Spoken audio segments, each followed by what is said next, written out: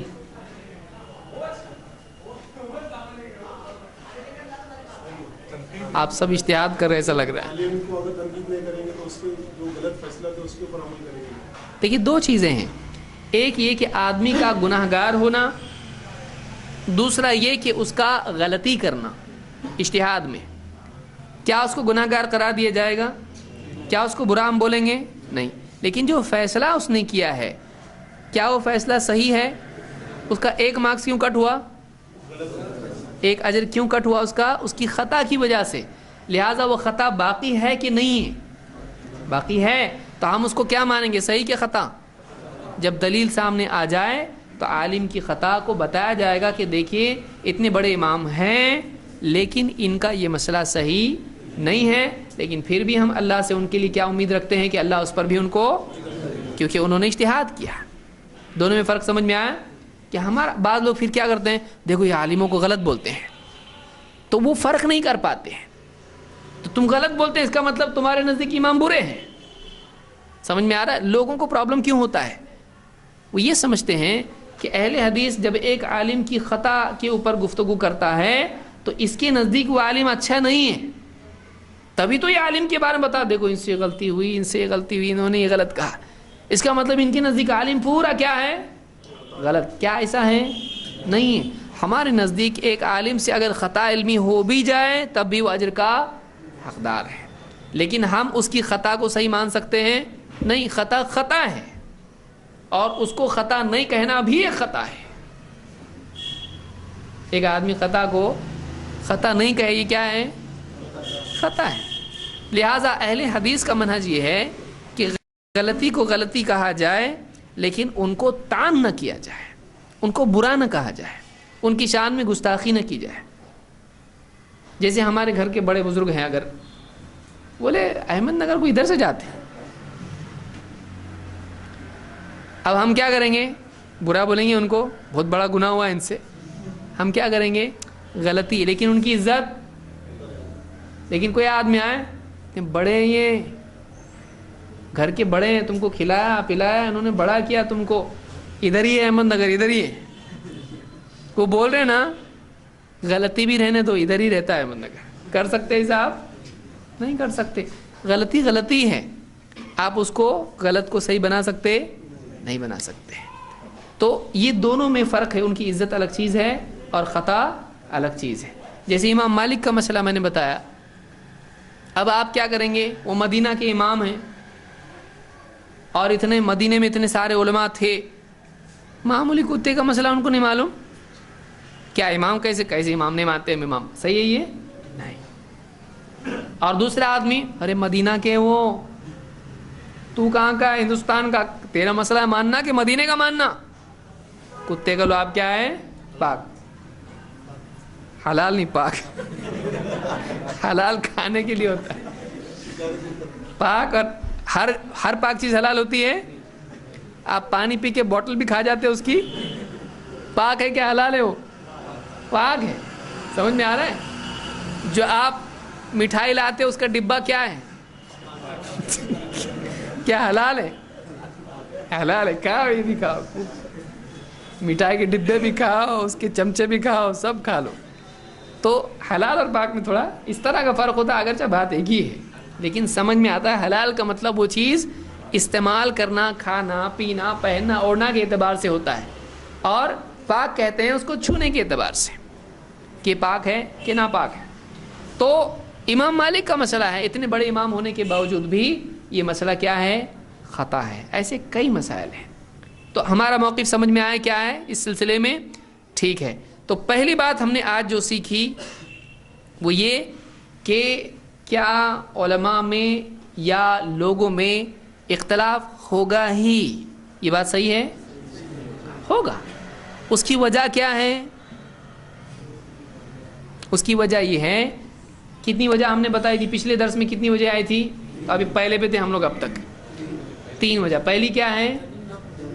دلیل پہنچی اور نہیں پہنچی۔ تو اس سے اختلاف کیسا ہوگا سمجھا ابھی؟ کہ جس تک پہنچی وہ ورڈ ٹو ورڈ اس کے حساب سے فیصلہ دے گا، جو بات اس میں ہے وہ فیصلہ دے گا۔ لیکن دوسرا کیا کرے گا؟ اجتہاد کرے گا۔ اجتہاد میں ہم نے دیکھا کیسے کیسے اجتہاد ہو سکتا ہے، اور اجتہاد اس کا خطا بھی ہو سکتا ہے اور ثواب بھی۔ خطا کیسا ہو سکتا ہے؟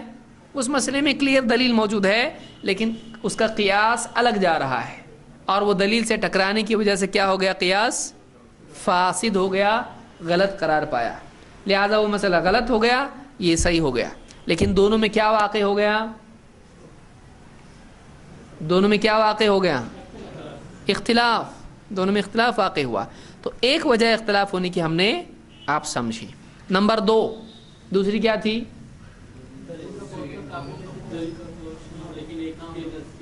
قبول اور رد میں دلیل کے قبول اور رد میں اختلاف، ایک کے نزدیک وہ قابل قبول تھی، ایک کے نزدیک قابل قبول نہیں تھی۔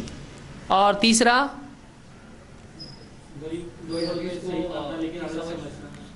فہم میں اختلاف کی وجہ سے۔ فہم میں۔ مجھ کو یہ بتائیے کہ پہلے اور تیسرے میں فرق کیا ہے؟ کون بتائے گا؟ پہلا کیا ہے؟ پہلے میں دلیل ملی ملی اور دوسرے میں دونوں کو سیم دلیل ملی، پر فہم نہیں کیا، سمجھ میں نہیں تیسرے میں کیا ہوا؟ فہم میں اختلاف. کیسے؟ ایک ہی دلیل ہے لیکن انہوں نے اس کا کچھ مطلب لیا، انہوں نے اس کا کچھ مطلب لیا، لہٰذا دونوں بھی الگ الگ چلے گئے، دونوں کا فیصلہ الگ ہو گیا. ایسا ہو سکتا؟ اس کی ایک مثال ابھی آئی تھی تھوڑی دیر پہلے، تیمم کی. پانی لاؤ. تو اب یہ کیا ہوا؟ ایک سٹیٹمنٹ ہو گیا، لیکن ایک ہی سٹیٹمنٹ کو بیوی اور بچے دونوں نے الگ الگ سمجھا. بچہ پورا بکٹ اٹھا کے لایا اور بیوی نے گلاس لایا، اس لیے کہ معلوم ہے آتے ہی ان کو نہانا نہیں پڑتا ہے، آتے ہی ان کو پینا پڑتا ہے. سمجھ میں آ رہا ہے؟ تو اس طرح سے سمجھنے میں فرق ہو سکتا ہے. تو آج کے لیے میں سمجھتا ہوں اتنا کافی ہے. یہ ہمارا پچھلے کا اچھی طرح سے ریویژن ہو گیا. انشاءاللہ اگلے درس میں ہم آگے بڑھیں گے، اور کچھ وقت ہے تو اور بھی دیکھ سکتے ہیں. میں سمجھتا ہوں اتنا کافی ہے آج کے لیے. حضرت عمر کا قصہ ہے، انشاءاللہ اگلی مرتبہ اس کو بھی ہم اس کا جائزہ لیتے ہوئے پھر آگے بڑھیں گے. ٹھیک ہے؟ یہ درس اس طرح سے چلے گا. یا سیدھا سیدھا پڑھ کے ختم کرنا ہے؟ نہیں نا. ہاں، کچھ فائدہ نہیں اس میں بس باتیں کچھ جزئی طور پر سمجھ میں آئیں گی، لیکن واقعی سمجھنا جس کو کہتے ہیں، علم در اصل فہم کے معنی میں استعمال ہوتا ہے. صرف جاننا نہیں ہوتا ہے، علم واقعی سمجھنا ہوتا ہے. اسی لیے آپ دیکھیے اللہ کے نبی صلی اللہ علیہ وسلم نے کیا فرمایا؟ من یرد اللہ بہ خیرا یفقہہ فی الدین. اللہ تعالیٰ جس کے ساتھ بھلائی کا ارادہ کرتا ہے اس کو دین کی گہری سمجھ عطا فرماتا ہے. تو صرف یاد کرنا اصل ہے، اس کو سمجھنا اصل ہے. کیونکہ عمل کب کرے گا؟ کسی نے اسٹیٹمنٹ یاد رکھا لیکن سمجھ رہا ہی نہیں، عمل کر سکتا ہے؟ تو سمجھنا اصل ہے. ہاں، سمجھنے کے لیے یاد رکھنا بھی ضروری ہے. یاد ہی نہیں تو پھر سمجھے گا کیا اس کو؟ جب بات ہی یاد نہیں تو سمجھے گا کیا اس کو؟ تو اس کے لیے ہم لوگوں کو گہرائی کے ساتھ میں دلائل کو اور باتوں کو سمجھنا ضروری ہے. اس لیے کہ جو آدمی خود سمجھا ہے وہ آدمی دوسروں کو سمجھا بھی سکتا ہے. تو ہم یہاں پر کیوں سمجھ رہے اتنا، اس کو کیوں پیس رہا ہوں میں آپ کو اتنا زیادہ، تاکہ واقعی بات کیا ہے ہم کو گہرائی کے ساتھ سمجھ میں آئے. کوئی آدمی کوئی سوال اس پر کھڑا کر دے تو آپ کنفیوز نہ ہو، بلکہ آپ کو ایسا نہیں ہے ایسا ہے بتانے آنا چاہیے. ورنہ پہلے لیئر پہ معلوم ہوتا ہے، سیکنڈ لیئر پہ کوئی لے کے گیا تو پھر سمجھ میں نہیں آتا. نہیں بابا ہم کو نہیں معلوم، ہم کو اتنا ہی معلوم ہے. ویسا نہیں ہونا چاہیے، گہرائی کے ساتھ باتوں کو سمجھنا چاہیے. اللہ تعالی ہم کو سمجھ عطا فرمائے اور دین کی گہری سمجھ اور فقہ عطا فرمائے اور اس کے مطابق قول و عمل کی بھی توفیق عطا فرمائے. اقول قولی ھذا واستغفر اللہ لی ولکم.